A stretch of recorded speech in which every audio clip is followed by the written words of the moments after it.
So every year we look forward to getting invitations from different organisations or institutions and people and so on to do live projects. So this year the Japan House contacted us saying that they're having an exhibition about the 1964 Olympics, and they asked whether we would be interested in contributing one of the models with using the original drawings and information photographs that they had.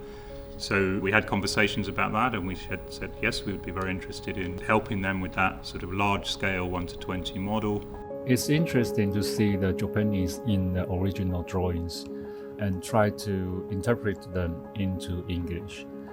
The biggest and main feature of this project was to show the architectural appreciation of the beams in the tower, and the detailing was not on the original drawings. It's there for people's safety, and in the model we wanted to put it there to sort of represent scale and give it a bit more life and character. The way that we assembled the model was through a flat pack system where all the pieces slotted into each other. People working in smaller teams, working out how the drawings were or where the mistakes were or where things needed to be corrected, and how translating that into physical making and cutting. When they did prototypes, testing those ideas, testing variations and options was all part of that process.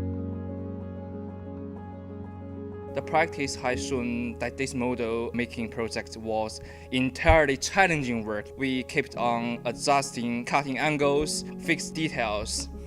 Every project has its own set of challenges, but when it came to working on the Japan House project, problems turned into a resolution almost instantaneously. The team's dynamics in responding to any hiccups was simply impressive. Our main goal while working on the details was keeping the natural aspect of the wood in order to transmit this idea of honesty that the brutalist tower represents. We tested different ratios of varnish and calligraphy ink and toned two sides of the tower in a way that it still reads the wood texture and highlights the grain. So working on the 3D prints for the balustrades and the spiral staircase steps was quite an interesting process. 3D printing itself has its own challenges and processes, for example, what makes a print stable and how to adapt a design to 3D printing. MAISD, we like to make sure we have that broad spread of people from art backgrounds to design backgrounds to different experiences and levels. So I think we have quite a few people this year who've had work experience, so they were able to contribute a different type of knowledge about how you translate ideas and drawings into physical objects, and other people who had backgrounds or skills, whether it's about understanding drawings or using laser cutters before, or these things. I have background of making and manufacturing. These helped me to better understand this project. The difference between drawing something or thinking something and actually constructing it and putting it together is that translation from idea to some sort of reality.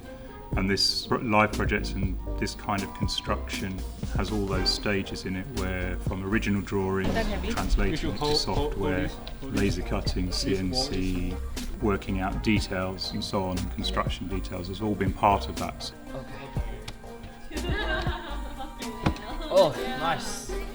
Okay.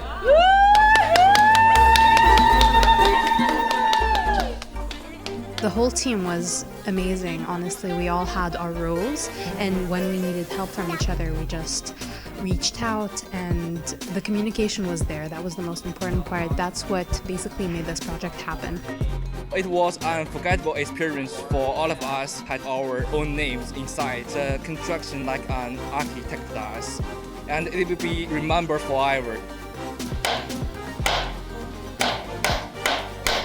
Overall, it has been an incredible experience working with both Japan House and the UAL wings.